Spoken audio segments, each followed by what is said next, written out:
You were there for me when I was weak and I'd fall to my knees. So now that I can breathe, I'll carry you farther. Take my hand, follow my lead. You were there for me. Take my hand, follow my lead. Now that I can breathe.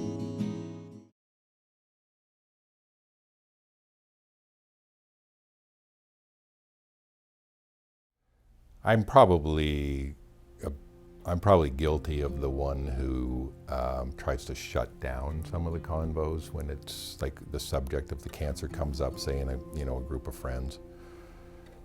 Lynn will say, "Well, we got the results and they're really serious," and I'm going, "Well, hang on a minute. Who said they were really serious?" So I'm working on it. No biggie. Seriously, I am to try to be more real about it and to just share what I know and not judge like that it's gonna take them down in a negative way or make them feel a certain way. And I think the same is true for honoring the way that the kids feel or the way that Lynn feels about the real scariness of this. And I think that's probably fairly typical.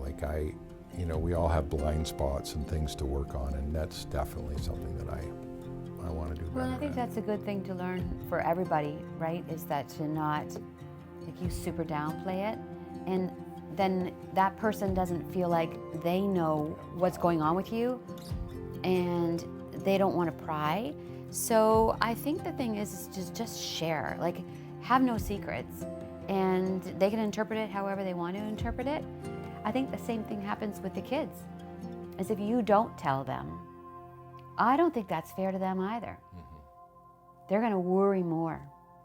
I don't think it's fair to keep people in the dark, especially your kids, especially your close friends and your family and your loved ones. I don't think it's fair. And each other.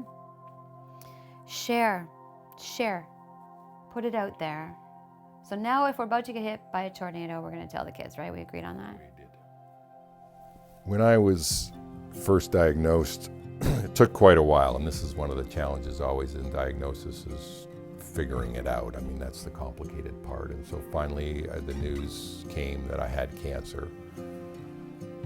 And so 2006, so the kids are somewhere between 14 and 5 or 6 years old. And we sat them down and said, "Dad has been diagnosed with cancer, and it's a very serious thing." You better tell the story.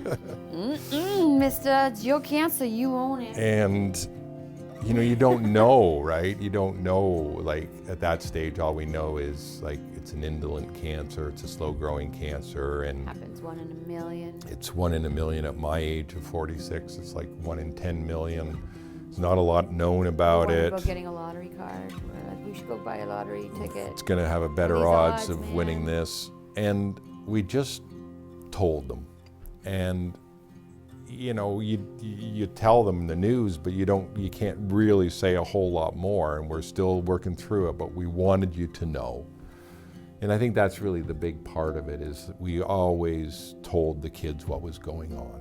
I'd have to even say the second time around, now that it's moved into your central nervous system, the kids were older when that happened, and I'd have to say that this time, made the first time was so hard, this one made it even, because it had...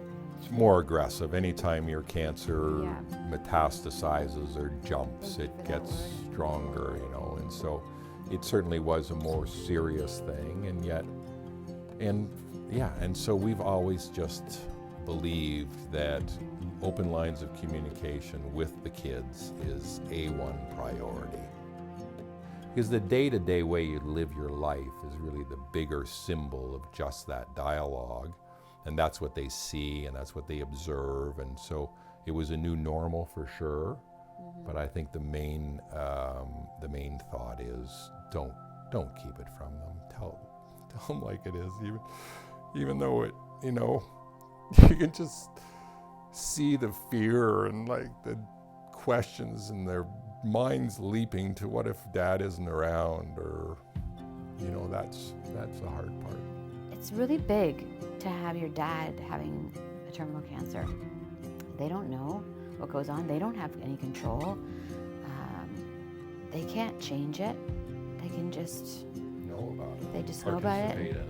Man, I don't like when people say, well, it's part of the cancer journey, because it's not like you're on like some little tropical trip with some pina coladas with an umbrella.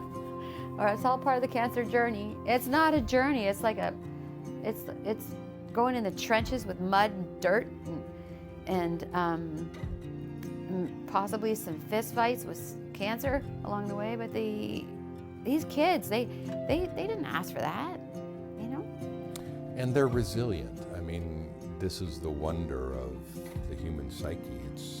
We're resilient people, and we can bounce back from stuff. And I think resilience is a magical thing, in the sense that in spite of the circumstance that you've been in or that you've had, you can still keep going. And I think our kids are very, very resilient. And I think I'm very resilient. I think you're very resilient. And it at least gives you the energy and the will to keep going. Because what other choice, like giving up, is not a choice that I'm interested in. They'll keep going, but they'll have to walk through that.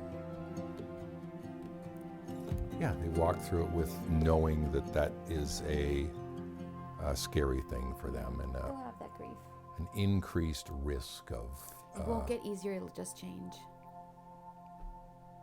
Right? Not that I'm a wise one today. You're the wise one. Oh. Did you just call me Yoda? As we move along this windy road, together we'll navigate life as we go. We've been through it all, just you and me. Father, it's time to finish our story.